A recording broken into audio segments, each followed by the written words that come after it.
well, that depends on what you visualise when you were grasping. It's certainly a nice tissue bridge that will give you very good high confidence you grasp leaflets here. We can see in the top inflow-outflow view, leaflets coming nicely into the virtually no septal leaflet outside of that. So you'll be quite comfortable with adequate leaflet insertion and a good grasp here. Again, explaining by inflow-outflow view, you should see the leaflets coming in at the same level. And then the 0 degree view can be another view that we can look at to look at the leaflets coming out over the clip arms. 3D I don't think is a huge amount of help, but transgastrically, again, single plane, looking at the leaflets coming into the top of the clip, visually can be very satisfying. Looking at the tricuspid regurgitation, of course, is the next aspect to ensure that we've reduced it sufficiently. Again, looking at the regurgitation in your transgastric view can be a little bit misleading. You can underestimate the residual jet. In fact, you can use that as your baseline finish. Ideally, you go back up to inflow-outflow to truly understand what residual TR there is. Second implant, there's no deployment. Again, we won't focus too much on this because this will be exactly how you deploy your mitrals. Final arm angle, not line out, final arm angle, release pin, open the arm positioner up to expose the groove, 8 turns on the blue actuator knob, half a cm back on the actuator knob, grippers up, CDS handle back, and you should be fully deployed.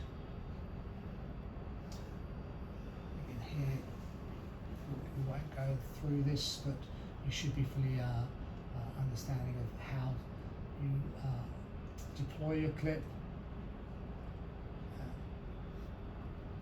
I'm even moving too fast for the sides.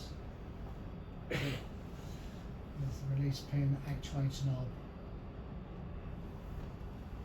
Just shut down. With the clip closed for the second one, but the assessments of leaflet grasping are identical for your second clip.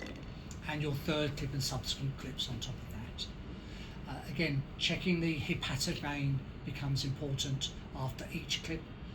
Again, looking at the normalisation of your hepatic vein should give you more confidence of the clinical benefit for the patient with the reduction of TR, rather than looking at the residual TR. You know, if you think you've got moderate, you're not quite happy about it, but you've normalised your hepatic system vein, it may be you've got enough to be satisfied to stop.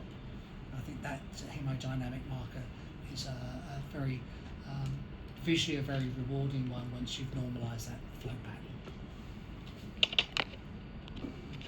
Should we go with, as you said, anterior and septal, and then?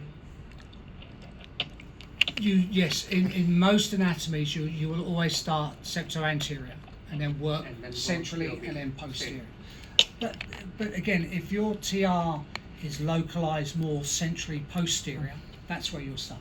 You can start, and if Absolutely. need be, we can go anterior. If you need to come below, you can do. There's nothing stopping you do. It's just the imaging becomes more challenging to see your leaflets. It's not uncommon to put one below, because sometimes your strategy is just to put one central posterior. You put some there, and then suddenly TR pops up below it. So putting one down there, it's just the imaging becomes the challenge more than anything else. Removing the guide and the system, identical to how you would do with your mitrals. If the clip's off, you're either going to bring it back into the guide and bring everything out if you're finished. If you'll be using multiple clips, you leave your guide, ensuring it's still in the right atrium. The clip comes in and you take that out and then replace it. As I say, all of these slides will be made available to you. So we've talked about the situational steering scenarios. The key main ones we see are the septal hugger and the design of the system now, L-knob, and a little bit of clockwise on the guide. Inadequate height, we're too low, negative on the guide. That will give you the height, and then if your clip's out and straddle, more flex to bring you back to the plane of the tricuspid valve. It's just demonstrating schematically what you're doing here when you add your L-knob on. brings you central, lateral, and then clocking the clip back to bring you more to the coaptation plane. And that's a simple, I think importantly, it's making sure the image plane is correct. Because sometimes the image plane can make it look like you have a septal hugger, but the image plane is not orientated correctly. Then you open up the image plane and then suddenly the shaft is a long way away. So understanding the image to what you're thinking is a septal hugger first. If it's truly a septal hugger, then you apply your L. This is just gaining height, so the clip in our left image is below or into the valve. Adding your negative on takes you up out of the valve, and then your F knob to bring you back to the plane of the coaptation. Post-procedural considerations like your mitral, institutional guidelines as to how you close your groin and how you medicate post-procedure and for future.